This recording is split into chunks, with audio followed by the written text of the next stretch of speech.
want to add one more passage of scripture to what we have heard this morning. You can remain seated. It's Mark chapter 8, verse 14, then verse 16 through 21. Now they had forgotten to bring bread, and they had only one loaf with them in the boat. And they began discussing with one another the fact that they had no bread. And Jesus, aware of this, said to them, "Why are you discussing the fact that you have no bread? Do you not yet perceive or understand? Are your hearts hardened? Having eyes, do you not see? And having ears, do you not hear? And do you not remember? When I broke the 5 loaves for 5,000, how many baskets full of broken pieces did you take up?" They said to him, 12. "And the 7 for 4,000, how many baskets full of broken pieces did you take up?" And they said to him, 7.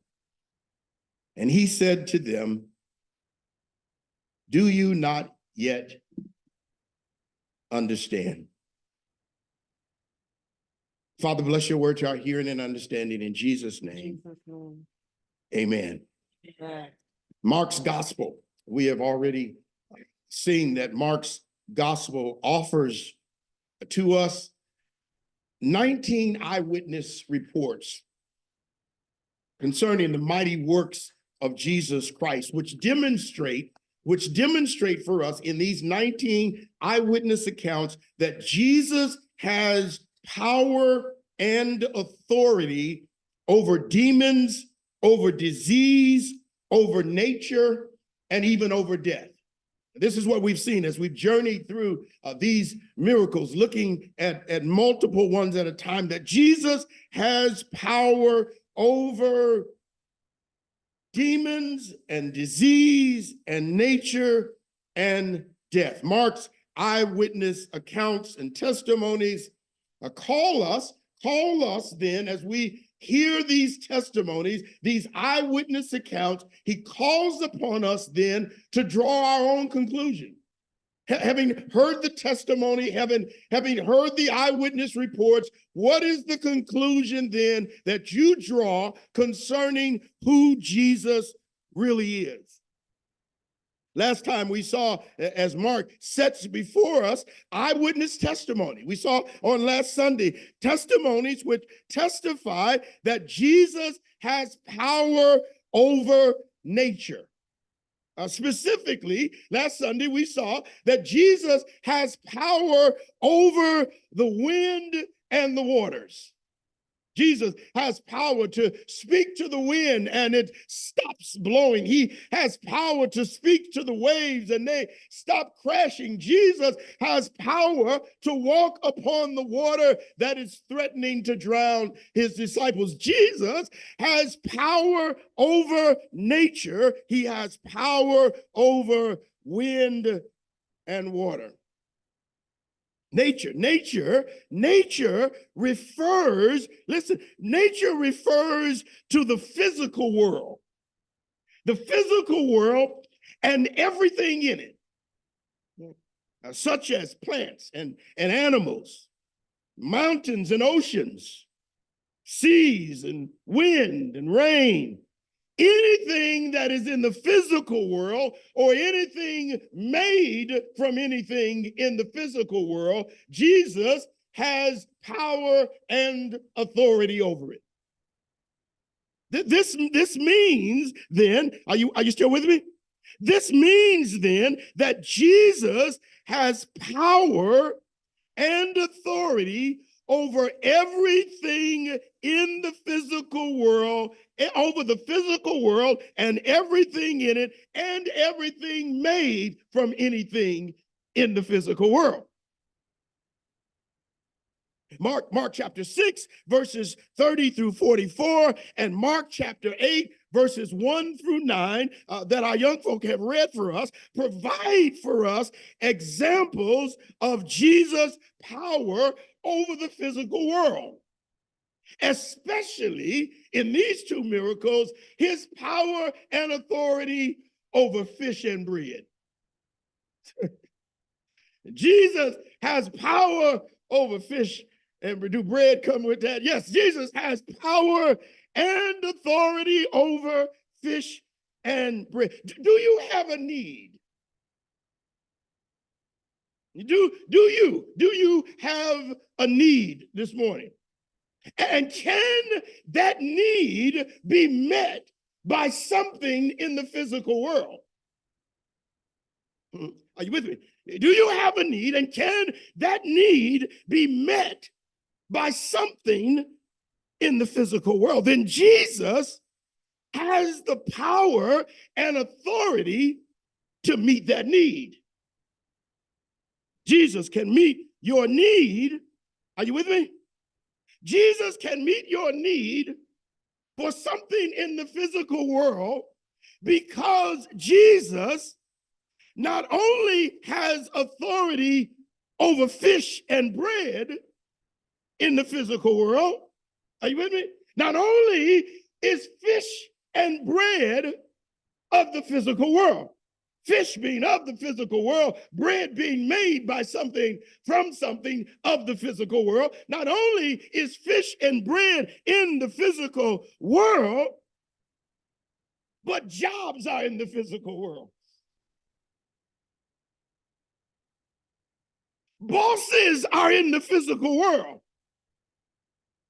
Judges are in the physical world. Taxing agencies are in the physical world. Regulatory agencies are in the physical world. Bills and houses and mortgages are in the physical world. Therefore, Jesus has authority to meet your need.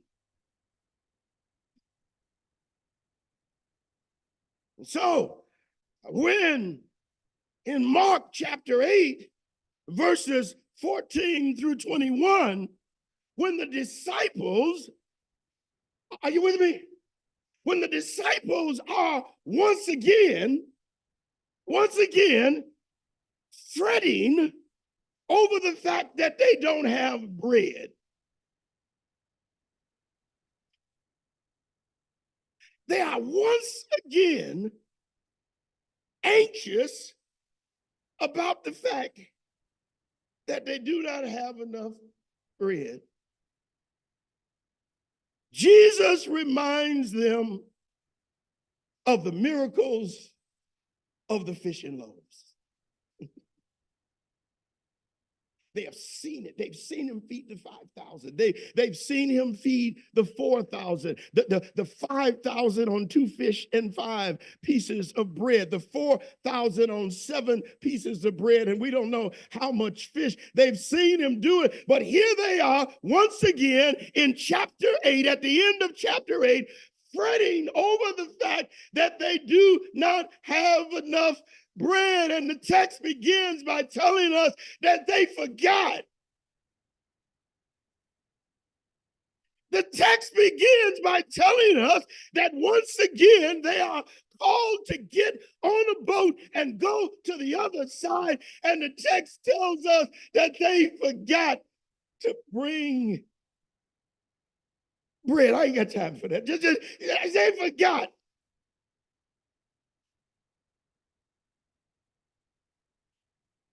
They forgot.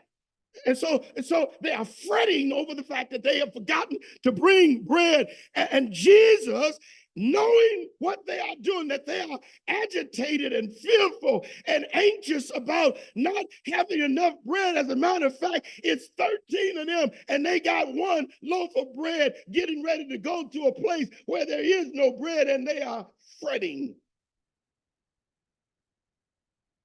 And Jesus reminds them then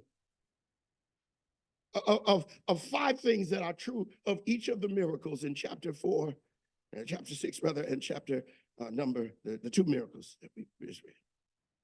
The first thing that he reminds them of, and we see it in both eyewitness accounts, is that in both accounts, they come to a place of lack. They say lack, lack, lack, lack, lack. They lack. They come to a place of lack. Mark calls it a desolate place. It is a place where they lack what they need. Anybody need something you lack? They are in a place of a lack. They are in a place where there is more need than supply. They have come to a place where they need more than they have. Does anybody know what it is to need more than the resources you got? To have a demand that exceeds your supply? Anybody know? Let me put it this way. Anybody know what it is to have more month left at the end of your money than your money? To have more month than money? Anybody ever chased a check to the bank? Don't raise your hand. I have. I'll raise mine for you. Anybody ever been more hungry than you had food for? They come to a place of lack.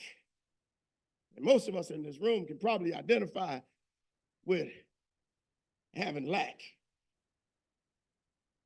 Second thing that we notice in both of these miracles is that not only have they come to a place of lack, they have followed Jesus.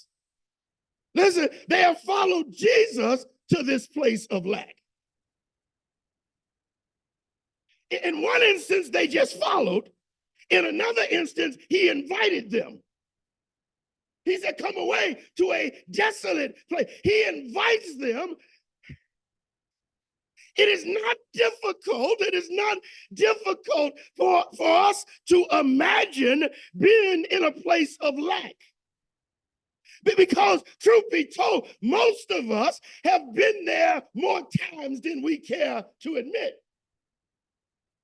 Most of us know what it's like to run from lack into more lack.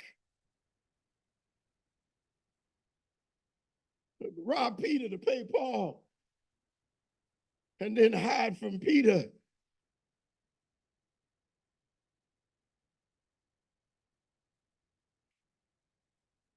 What gives us cause for a double take is not that they have come to a place of lack, but they have come to a place of lack following Jesus. They have not come here by chance. They have come here following Jesus. Now wrap your head around that, would you? This is not unlike Jesus putting them in a boat to go to the other side, knowing that a storm was coming. Now Jesus has led them to a desolate place, to a place where he knows they do not have enough to survive and they cannot get what they need in that place. This sounds like God taking his people out of slavery in Egypt, where they had leeks and onions, and leading them into a desolate place in the wilderness. Not so they could suffer loss, but so they might experience him as a provider in ways they could have never imagined. It is not that God could not have provided in Egypt. He did in Egypt. He let them eat in Egypt. He let them eat and be full in Egypt. But he wanted to show himself in a whole nother level. So he took them to a place of lack so that they might know him as their supply. They followed Jesus in this place of lack. Can I keep going? In both accounts, not only that, Jesus commands them to do something they cannot do.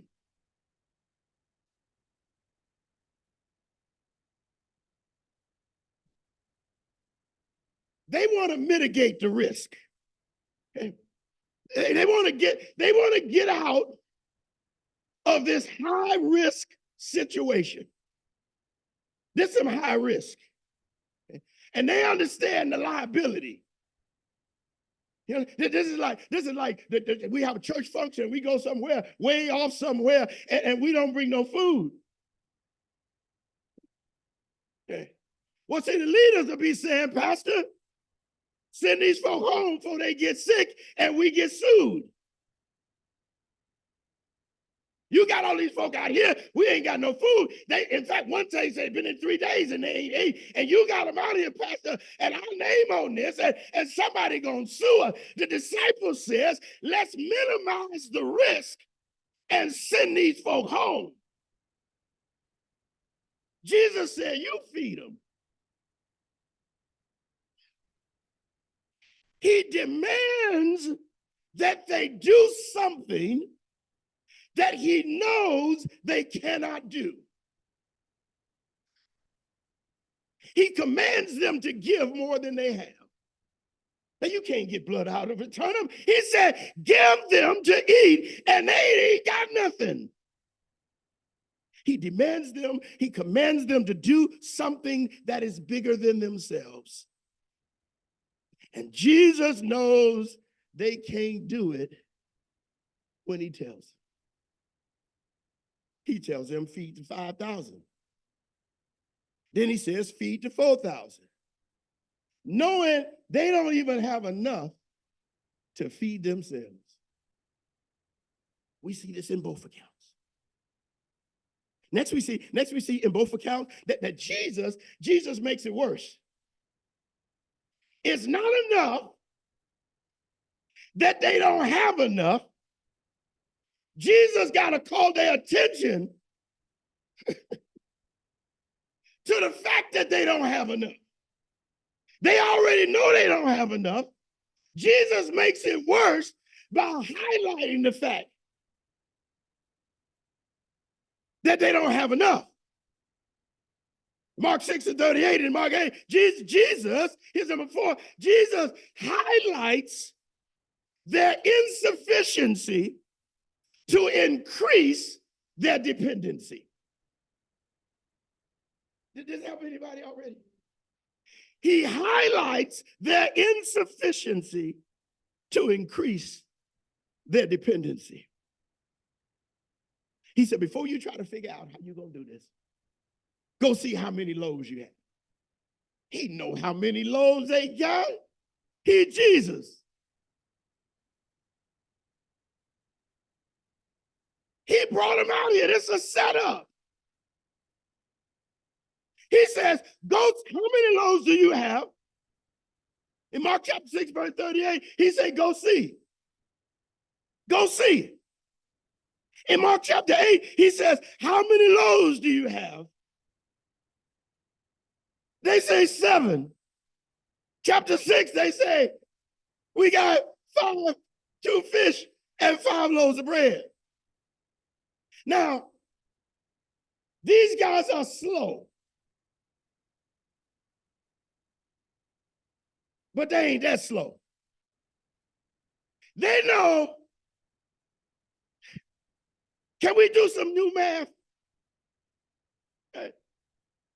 2 loaves of bread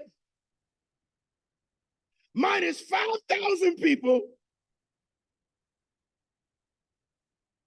That ain't okay. How about 7 loaves of bread minus 4,000 people? What you get? Jesus says, you go feed them. Start passing out the bread. The disciples are in despair over their lack. He said, Jesus, we don't have enough bread on hand. Y'all still listening to me? We don't have enough money to go buy enough bread. And if we had enough money to go buy enough bread, ain't nobody selling that much bread out here.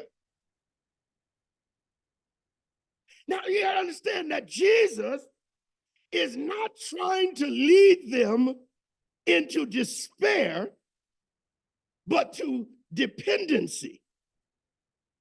He wants them now to learn how to depend on him when they have calculated the odds as astronomical. And so he leads them in such a way that he strips them of their confidence in their own resources so they can only trust his. Jesus is not trying to lead them to despair, but to dependency. He is not trying to set them up for failure, but for a faith moment. This is the Bible in a nutshell, y'all. This is the whole, right here is the whole Bible in a nutshell. The Old Testament is to prove that we're insufficient. The Old Testament is to prove that we can't make ourselves righteous. The Old Testament is to prove that we can't not sin. The New Testament says, the Old Testament says you're insufficient. The New Testament says here is the sufficiency of Christ. This is the Bible in a nutshell. God shows us where we are not enough so that we can see that he is. We need not fear the desolate place, because every lack is an opportunity for his supply. Every weakness is an opportunity for his strength. And our insufficiency sets the stage for his sufficiency. Finally, Jesus provides in both texts. He provides as they trust and obey. Look real quick. If you got a Bible, I don't know if it's on the screen. Look real quick. Look between. What do you see between verse 41, okay, of chapter 6, verse 41 and verse 42? In chapter 8, what do you see between verse 7 and 8? Do you see that? Look close. Do you see it? Maybe you can't see it. Right between verse 41 and verse 42. Right between verse 7 and verse 8. It's right there. You just can't see it, because it looks like blank space. It looks like blank space. In reality, something powerful is happening between those two verses. Somewhere between trust and obey, Jesus multiplies the fish and the bread.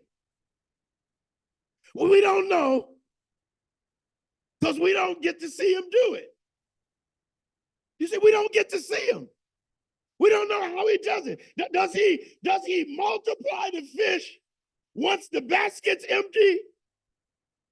Or does he replace the fish and bread as they give it out?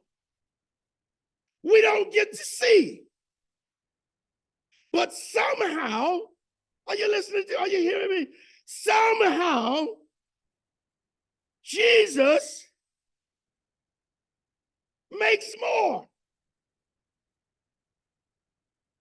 I don't know how he does it. Somehow he does it. The text doesn't show us. Somehow he makes more. Could it be because he has power over everything in the physical world? I don't know how they end up. I can't do the math. I don't know how they end up with more left than they started with. I don't know how you take 2 fish and 5 loaves of bread, subtract 5,000 people, and get 12 baskets. I don't know how you take 7 loaves of bread, subtract 4,000 people, and end up with 7 baskets full left. I can't tell you how he does it. Just that when our backs are against the wall and it looks like there's no way out, somehow he does it. I can't tell you how he does it. Just that somehow, when we seem like we are down to our last dime, he steps in on time. I don't know how he does it, but he does it. I cannot tell you how we can live off of 90% when we used to struggle with living off 100. I don't know how you do the math. All I know is that I keep trusting and he keeps providing. I keep asking and he keeps giving. I keep looking and he keeps showing. I keep knocking and he keeps opening doors. I don't know how he does it. I don't know how he skips over you and lays off everybody else. I don't know how he does it. I don't know how he changes minds that can't be changed, but he does it. So in Mark chapter 8, verse 14 to 21, when they become again anxious about another situation of lack, their conversation exposes their fear and faithlessness. So Jesus questions them. He questions them to spur their faith. He questions them to stir up their faith. Not to shame them or rebuke them, but to stir them up on their most holy faith. Sometimes we need a jog, don't we? So sometimes we need a job. Sometimes like the show I watch on TV, one of my favorite shows, the guy comes up behind his team all the time when they do something stupid, he smacks them on the back of the head. Sometimes we just need somebody to smack us on the back of the head. Sometimes we just need something to wake us up. So Jesus asks them, he says to them, why y'all talking about bread? Now see what's happened? Y'all got some time for me? So what has happened is the text opens by saying they forgot to bring bread. Okay? Verse 15, which we skip, says Jesus starts talking about beware the leaven of the Pharisees. Jesus ain't talking about bread, but bread is what's on their mind. You ever notice that Jesus could be talking about something when you come to church and you miss the whole point because your mind is on the fact that you don't have enough bread? Jesus ain't talking about bread. They talking about bread. Because bread, everybody needs some bread. Jesus says to them, beware of the leaven of the Pharisees. That's not really what the text is about. The text is really about what Jesus is going to ask them. But he says, beware of the leaven of the Pharisees. The point of all this is that you can't get more spiritual by hanging around unspiritual people. Okay. You can't get more godly by hanging around ungodly people. You don't get more faith by hanging around faithless people. So Jesus said, stay away from them faithless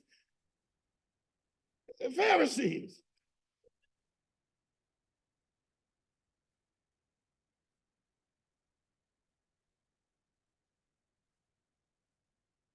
He said, stay away from them. Somebody tell me a new word that I can't say it. Jesus said, stay away from them. Why are you talking, he asked, about not having bread? In the first place, it ain't true. They got one loaf, but it might as well be nothing. Their conversation exposes the fact that they are fearful and faithless. It also exposes the fact that they are anxious and talking about bread exposes the fact that they have simply not been paying attention. Here's Jesus' question. Here's his question. And it's a question for us as well. In our current crisis of what we need, or the lack that you experience in your life and the needs that you have in your life, what Jesus says is, why are you fretting about something that is so small by comparison to what you see? This is what I mean. Why are you talking about something that don't even count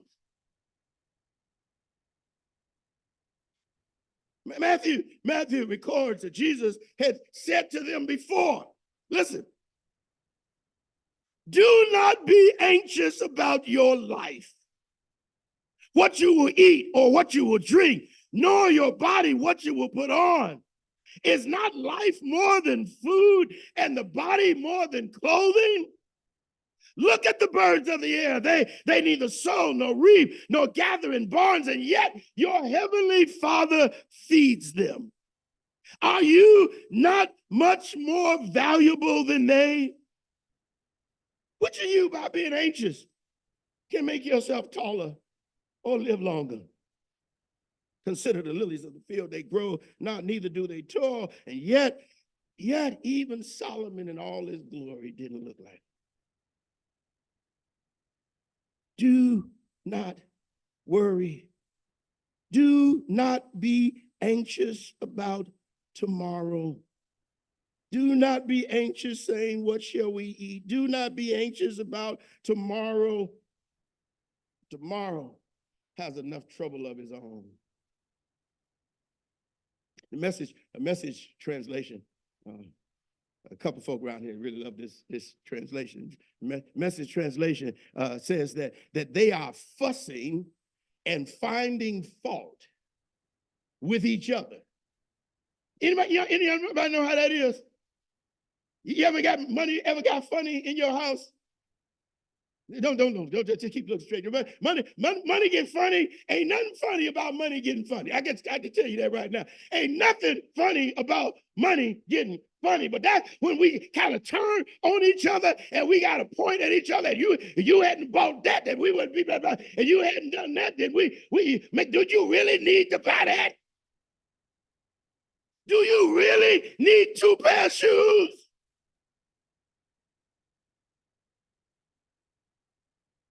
But what happened is our fear and faithlessness hides behind our anger. And we start taking out our fear and faithlessness on each other. And folk try to figure out Peter, I bought the bread last time. Peter, you could at least got the bread. You right over there by the market. Why you just didn't get the bread? What difference does it make? Who turned it was? You could have got the bread.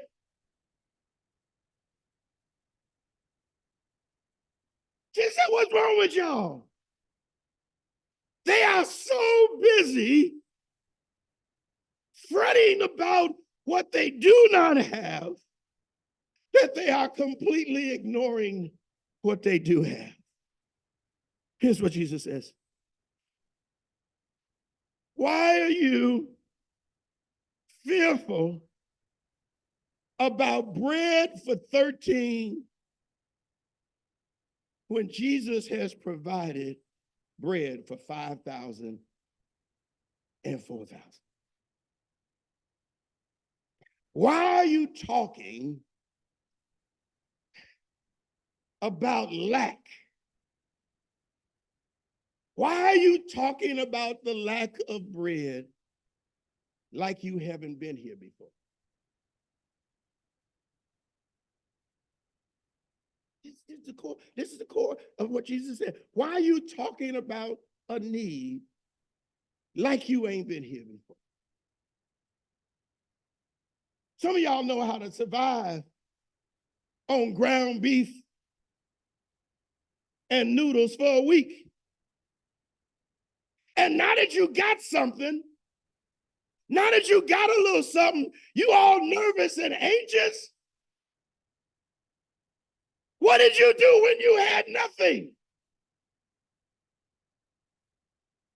Jesus says, why? Come on, guys. Why are you fretting about bread for 13 men going across the lake when you just saw me feed 5,000 and 4,000? What you talking about, Willis?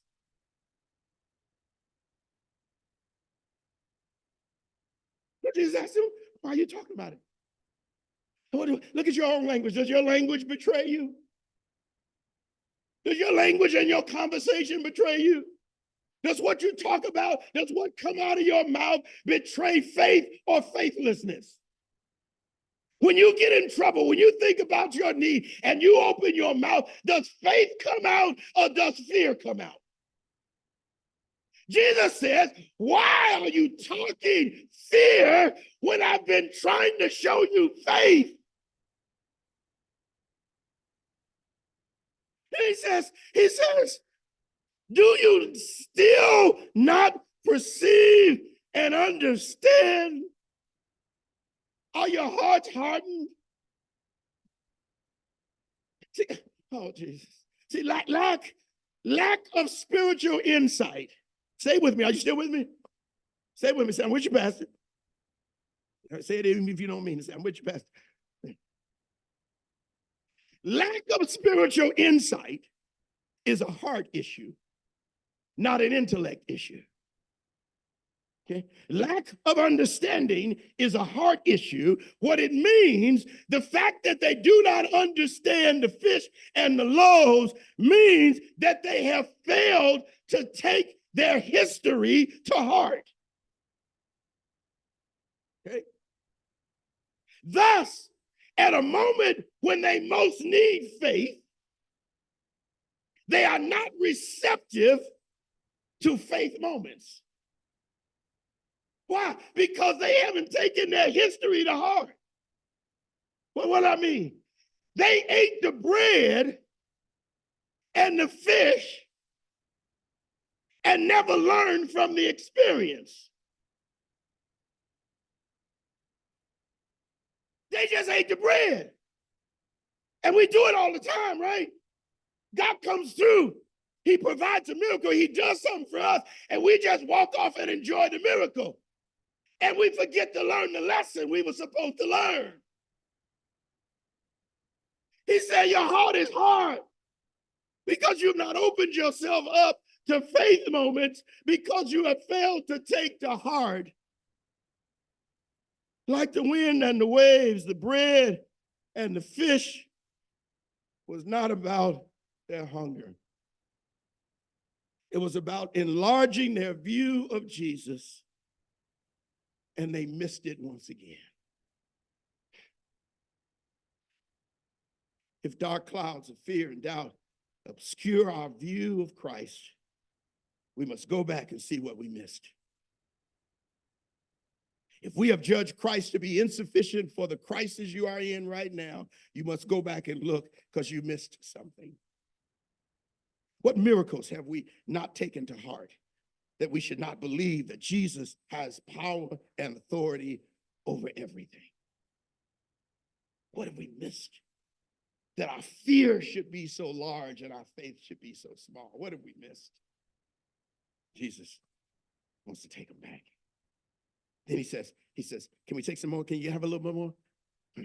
Then Jesus says to them, don't you see and hear? Don't you remember? Ask somebody next to you, don't you remember? Don't you remember? Don't you remember? See, sometimes broad strokes are not enough, right? Sometimes not the devil, but faith is in the details. Sometimes faith is in the details. That's why some people journal. Why? Because I hope it's because they want to remember. Jesus said, don't you remember? So he says to them, he says, listen, guys, you are fretting about bread for 13.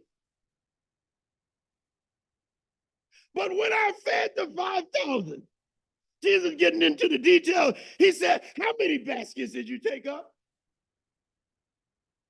Are you starting to get this? He says, when I fed the 5,000, how many baskets did you take up? When I fed the 4,000, how many baskets did you take up? He walks them through the facts. Why? Because fear will rewrite history. Fear will rewrite history. Fear will have folk thinking that the folk came from Africa on a cruise and learned new skills while they were here. I don't know where that came from.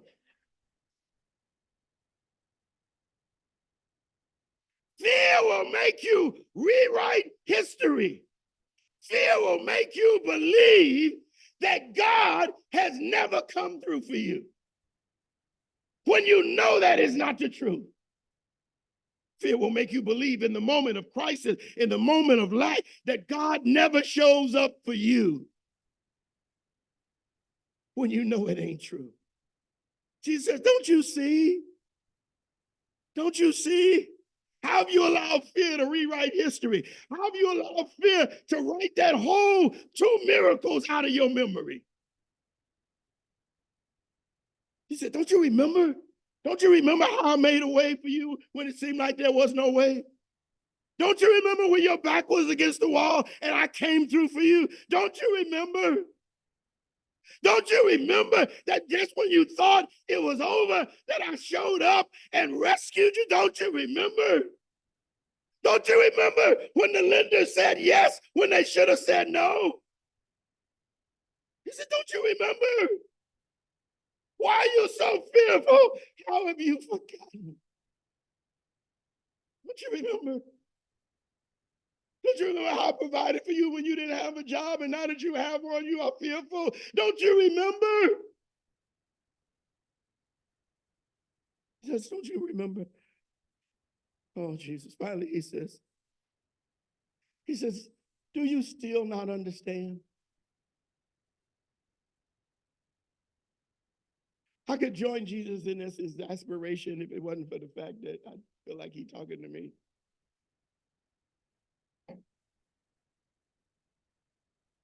Do you still not understand? Understanding. Oh, Jesus. Understanding is about how you interpret facts. So it's not just the facts, but how you interpret those facts. Understanding is about how you explain the meaning behind the facts. In short, it is the meaning.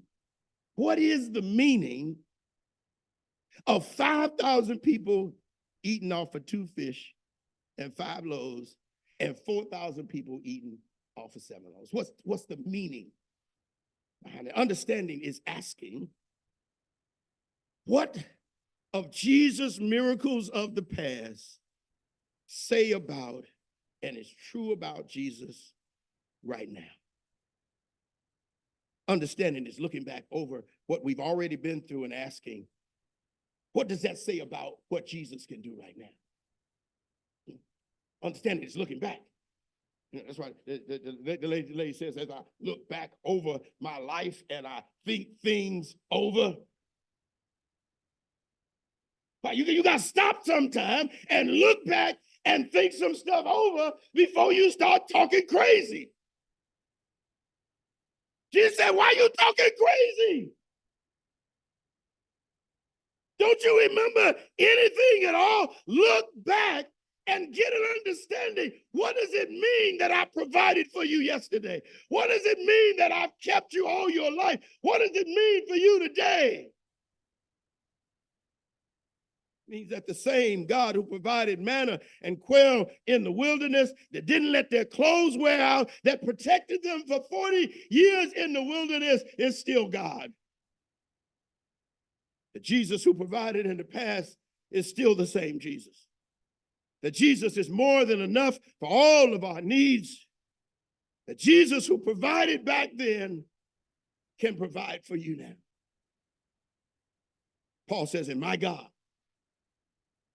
Philippians chapter 4, it says, my God will supply all your needs according to his riches in glory by Christ Jesus.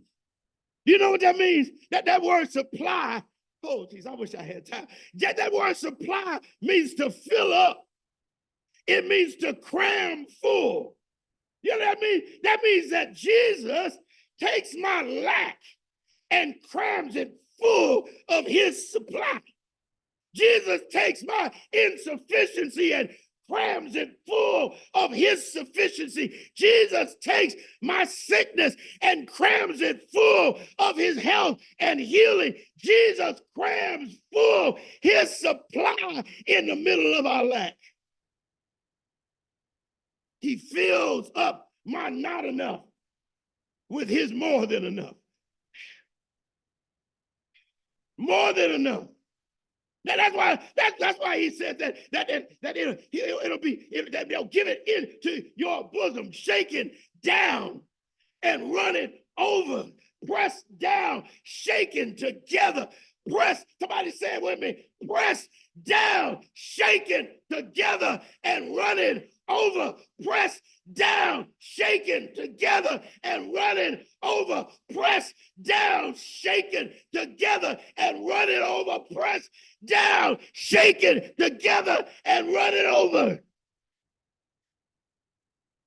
He said, I got more than enough. And whatever I ain't got, I can make some more.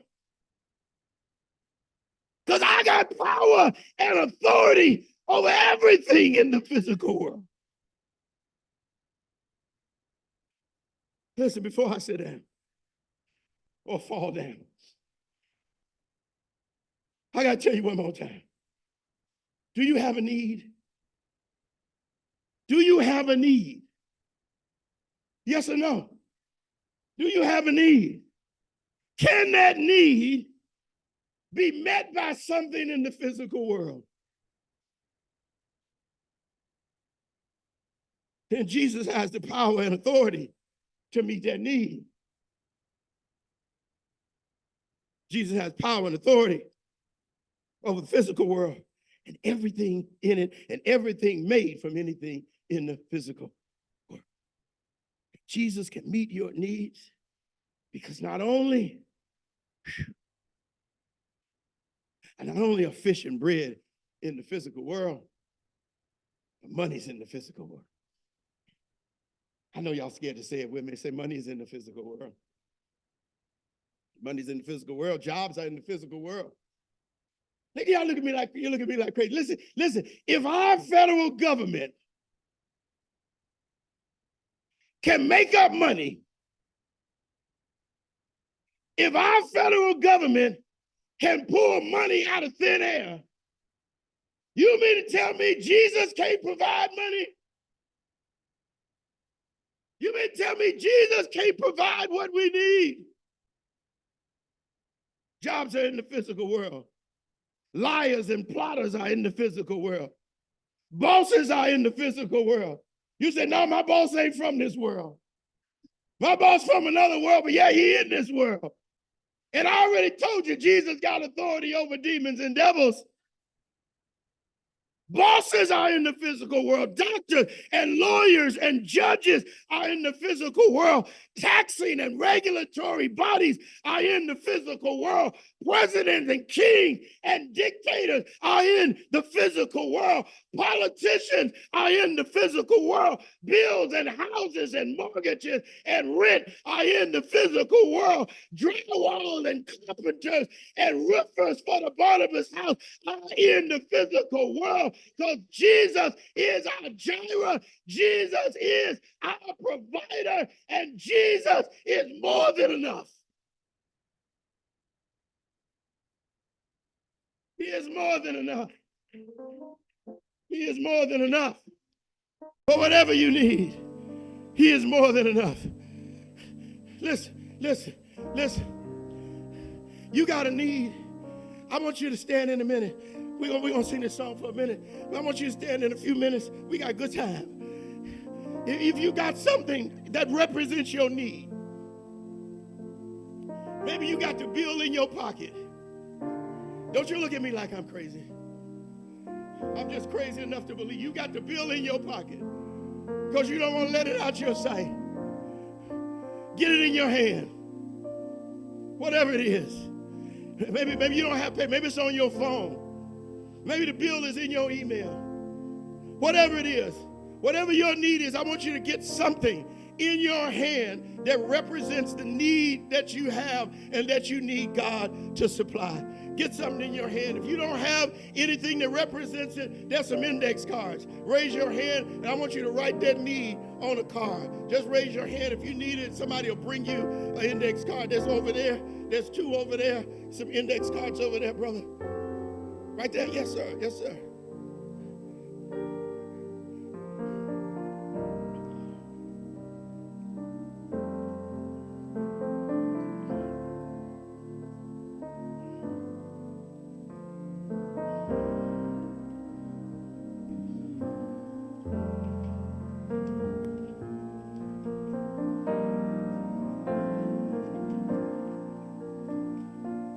I brought some stuff today. This ain't even all of it. It's just gonna have to represent all of it.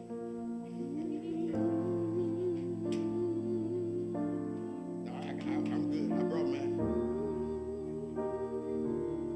When you have it in your hand, stand up on your feet.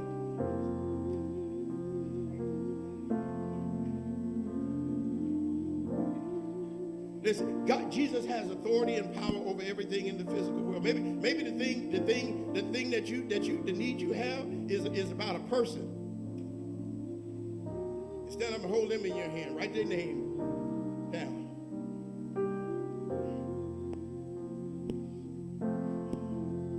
Jesus is trying to get us to move beyond our intellect and our reasoning, the leaven of the Pharisees, and trust him.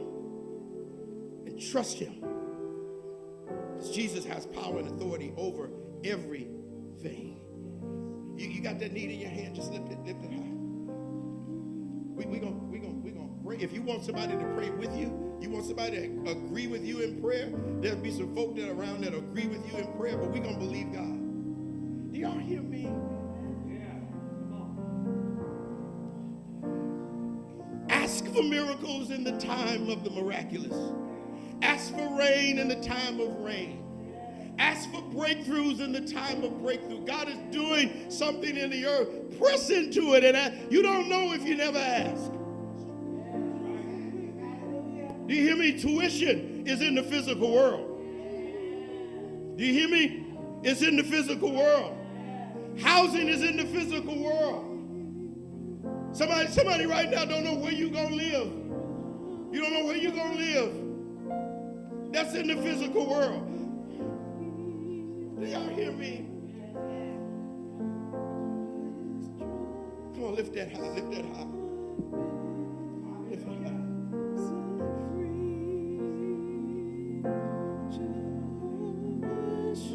Yes. Come on, lift it. Somebody is not here. I don't know if you're on Zoom or not. Somebody get an index card and stand proxy for Isabella. Is Mother Ruby on the Zoom? Okay. All right. Somebody lift up your hand for Mother. Listen, we're going to believe God. We have been praying and believing God. This has been, these last few weeks, you all have been real time. Do you understand what I mean by real time? I mean real time. We talk about fighting demons and we end up fighting demons. We talk about sickness and we end up fighting sickness. And we talk about need and supply, and this is a season of need and supply. And what we want to see is we want to see God heal. We want to see miracles of healing. We want to see breakthroughs. We want to see provision. And so we're asking God to provide miraculously in ways that we know it's him. Do you hear me? Undeniable ways, undeniable. I want to agree with you. Listen, if you want somebody to touch and agree with you, then that's fine. Come on, somebody will agree with you. But it looks like everybody got a hand raised. And so we just going to have to agree with ourselves. Touch and agree. Take that other hand. Put it up there. Touch and agree. You hear me? Listen, somebody next to you, I want you to speak it out loud. Somebody next to you trust, tell them what that need is. I'm gonna tell you, I got a need for a roofer. I got a need for a drywaller and a carpenter. I got a need for some money. Listen, we got a need. We're gonna be praying for this week that God turn the heart of the taxing authority so we have tax exempt for that building. I'm raising these up in the name of the Lord.